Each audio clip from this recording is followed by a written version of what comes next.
Hello and welcome to UAT Time within the United Countries Special by First Ukraine. You can find us on the frequencies available on our website firstuat.com. I'm Sergey, Velichanskiy. And I am Olivier, Vedrine. UAT Time is dedicated to bring Ukraine and Europe closer to each other by introducing the real Ukraine to the rest of the world. As of today, we join a world campaign, Let My People Go. 25 Ukrainian citizens have been illegally detained and kept on the Russian territory at this time. 25 is the number of people that we know of. Could there be more? You can never be sure when dealing with Russian-backed terrorists. You can find more info under the hashtags #FreeSavchenko and Let My People Go. Today we want to discuss several events that took place recently, including Syria, Brussels terrorist attacks, the Brexit, Savchenko and the Ukrainian prisoner in Russia, Kerry's meeting in Moscow. All right, and let's start with the Brexit. Yep. Actually, looks like it's quite a fresh information in the news, but on February 20th, David Cameron, Britain's Prime Minister, set June 23rd as the date for the referendum on the country's membership of the European Union. Okay, and so it could be one of the most crucial events in the Parliament, but the most important in Europe in years. It will determine the Prime Minister's future. For starts, it is hard to see him staying in office if he fails to win his campaign to remain in the EU. So,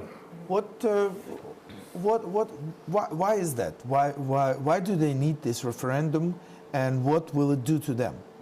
You know, I think this is at first a very bad political game from Great Britain and from Cameron. Okay.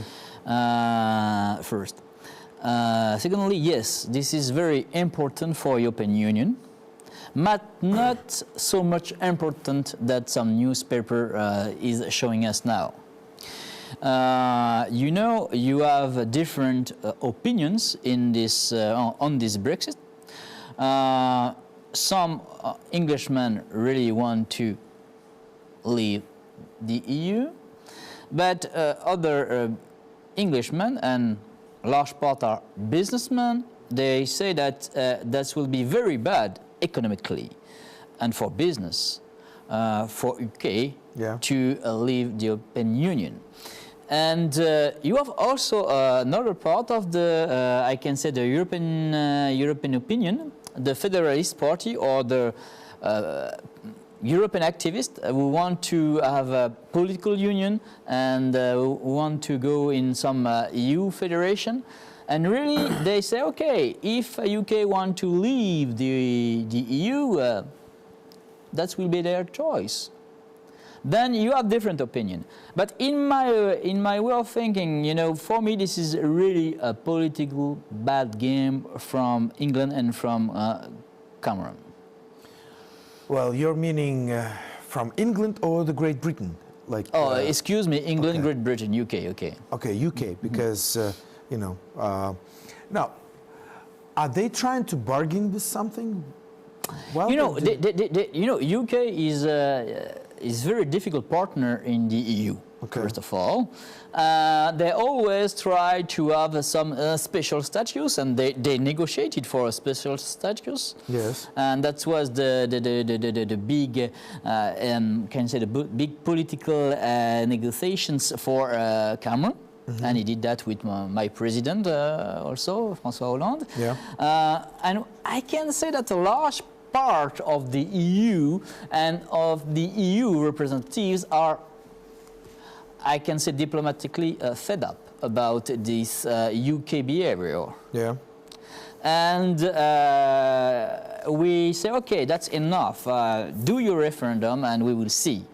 But you know, this is not only the first referendum we have in UK about European Union construction, because UK became a member in 1973, okay?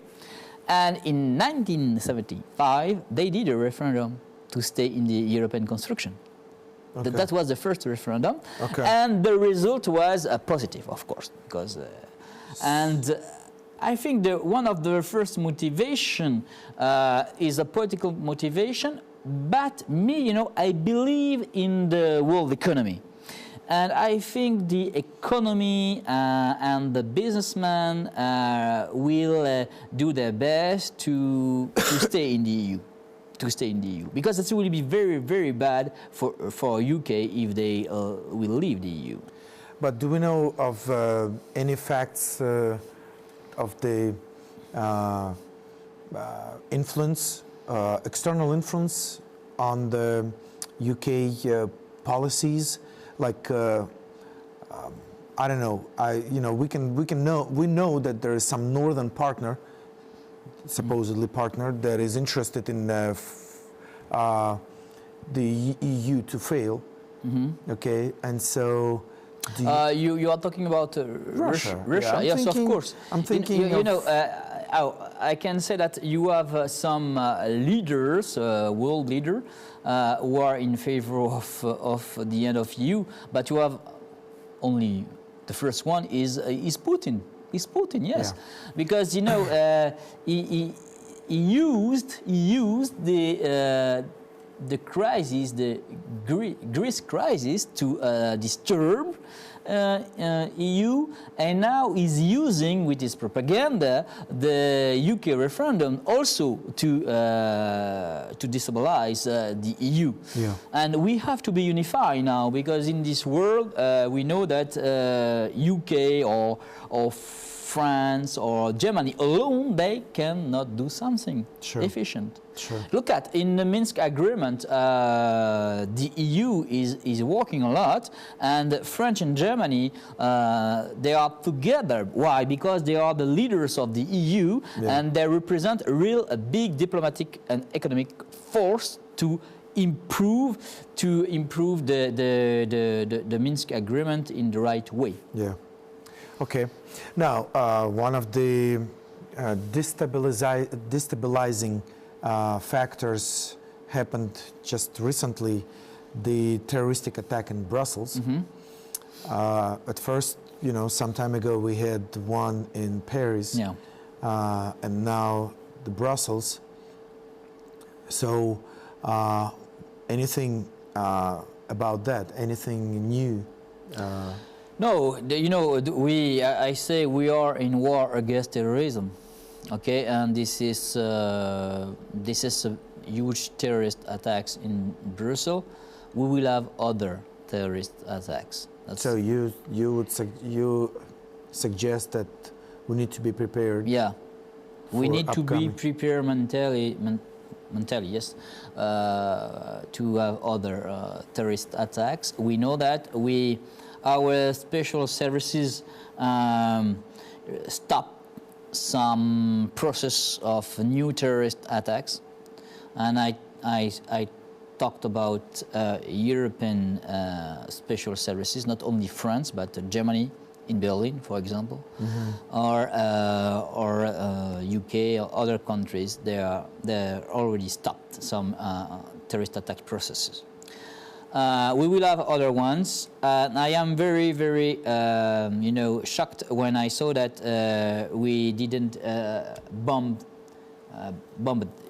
3 years ago Syria, mm-hmm. as we wanted with President François Hollande. Yeah. And you know that in those times, Russia stopped the process of bombing Syria, because say that Bashar al-Assad is agree to have some inspection of his chemical weapons. Okay. And I am sure that if 3 years ago we bombed Syria, the result of the terrorist attack will be maybe less. Well, yeah, but it didn't happen, so... But it's also the result of Russia to disturb the European Union. Well, that's... No, because, he's using this crisis in Syria to destabilize the EU with the migrants. Well, it seems like I hear, that Russia is, is so successful in this and that and this and that, and I'm not seeing No. It's effective... He's not No. This is not a Putin is not a strategist. Putin is using our weakness. Putin But is using. Yes, really. Putin has no strategy. He say, okay, say, I can do something in Syria. I will do something in Syria. I can do something in the Baltic state. I will do. But this is not a global strategy. He's using our weakness. Well, you know, we never know. Well, okay, you have some reasoning to say that he's not a strategist, but the way I see this, first of all, yes, it takes experience and some and knowledge and wisdom to be able to use the weaknesses as well, and he knows how to use them. But how do we know that he's not manipulating to create the weaknesses? Okay, Syria.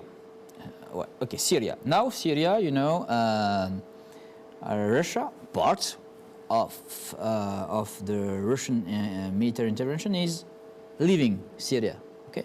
Yes. All right. Okay. And I gave some interviews about that, and for me, this is not a Putin victory. Okay.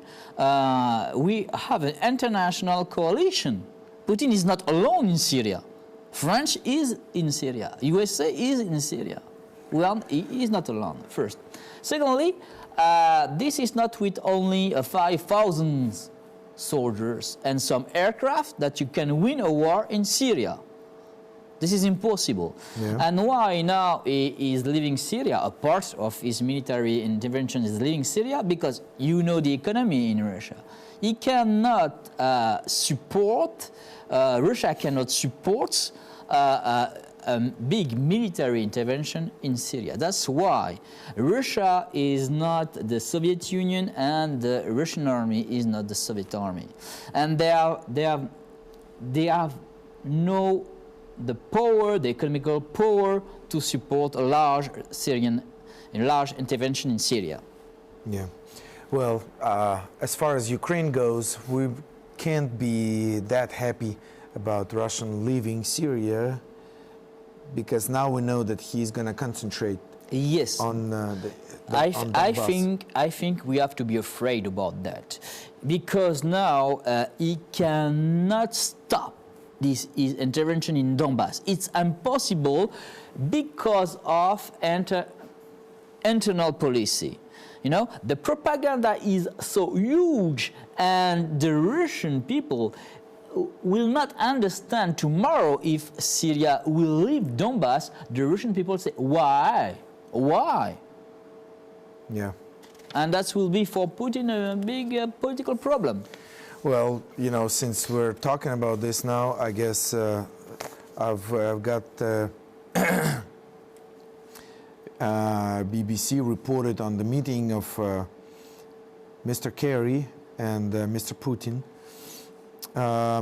Let's see, they had 4-hour talks with Mr. Putin, and their negotiations also included Iran, Syria, Libya, Yemen. He said it was necessary to keep the lines of communication open between the US and Russia, and that there was no substitute for direct talks between decision makers. Okay, he thanked President Putin for giving so much of his time to explain Russia's positions. The Russian foreign minister and US Secretary of State laid wreaths at the World War II memorial earlier on Tuesday. Mr. Lavrov said that at the joint press conferences that the talks had helped Moscow and Washington improve mutual understanding. Earlier he said that Russia was ready to cooperate with the US, but only on an equal basis and without coercion. A statement by Mr. Lavrov on the Foreign Ministry website said that the attempts to pressure Russia through sanctions would only lead to a dead end. Okay. This is really, you know, when I hear you, when you read this text, I was thinking about the Cold War.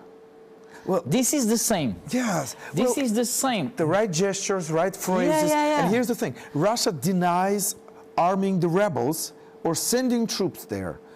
Although Foreign Minister Sergey Lavrov agreed with Mr. Kerry at the joint at a joint press conference on Tuesday night that the ceasefire in Ukraine is still being violated.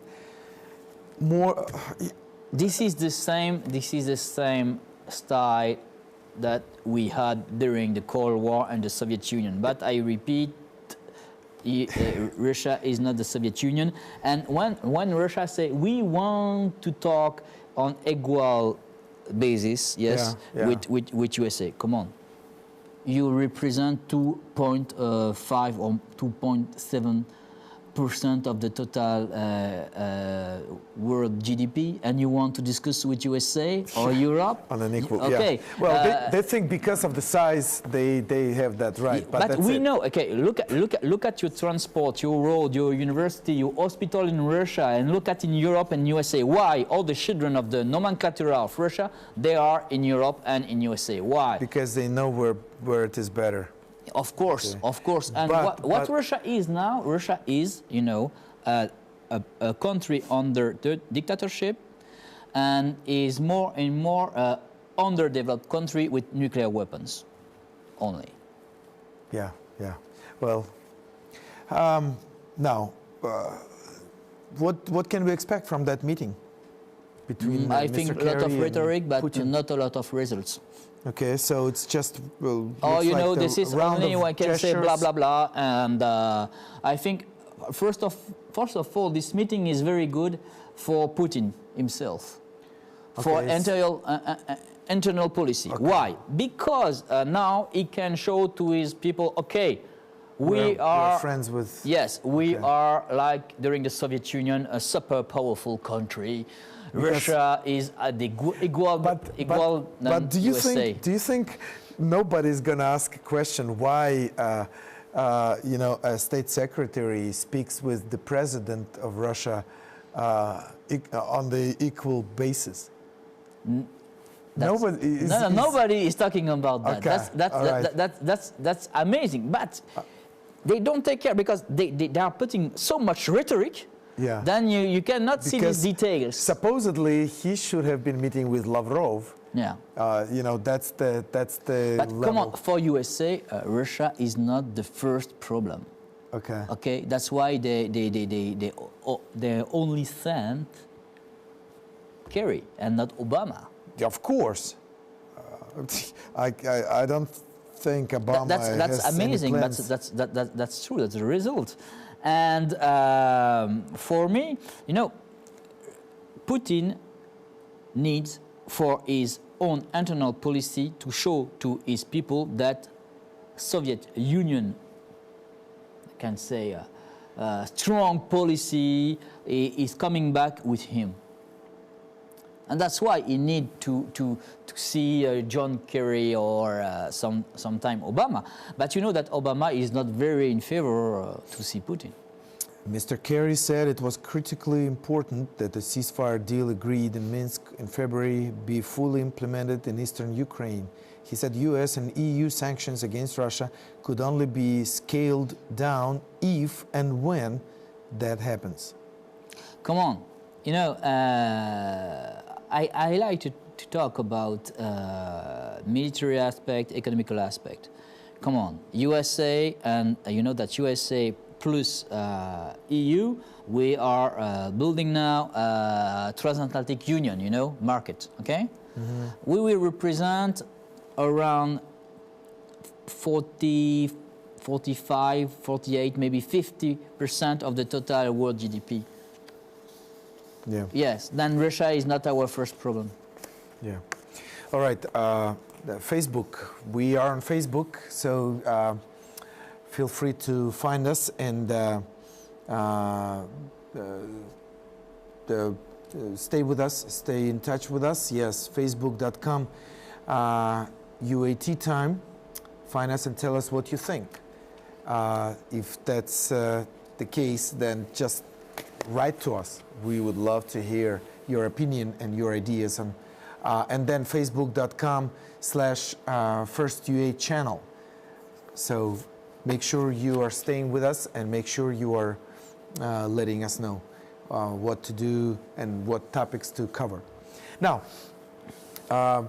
we know that Savchenko is been ruled to serve 22 years in Russian prison.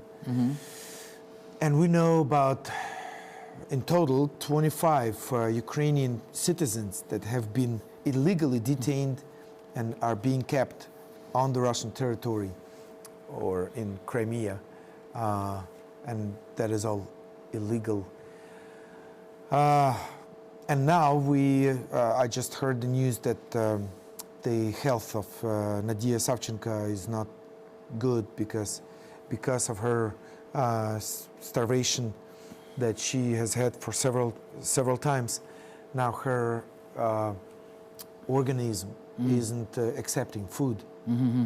So now she has an involuntary starvation. So yes, then this is a shame for Russia. This is a shame for Russia, shame on Putin, and on the, can I say, the justice, if we can say justice of this masquerade of this bad game of Putin with Savchenko. But it seems like, some rumors say that, have it that Kerry and Putin, they did touch on Savchenko's subject. But we have some rumors about that. Yes, we have some rumors, but this is only rumors. And but definitely for Russia, Savchenko will be a big and huge problem. And I think Russia will be happy, maybe, to let Savchenko go. I don't know. For political reason, this is very bad for the image of Russia. Very bad. And you know that Putin is taking care about his image. He's taking care about his image. Once you cross over the line, then, one more problematic issue isn't going to hurt any more than the rest of the things. So in my mind, sometimes when they've crossed the line, and now with Savchenko as well, MH17 back, is on their conscience. Savchenko, okay, yes. If we talk in this, I understand your logic. If you talk in this process, the illegal in criminal annexion, occupation of Crimea, what's happening in Donbass, MH17, we are facing an illegal state, can say, way of government.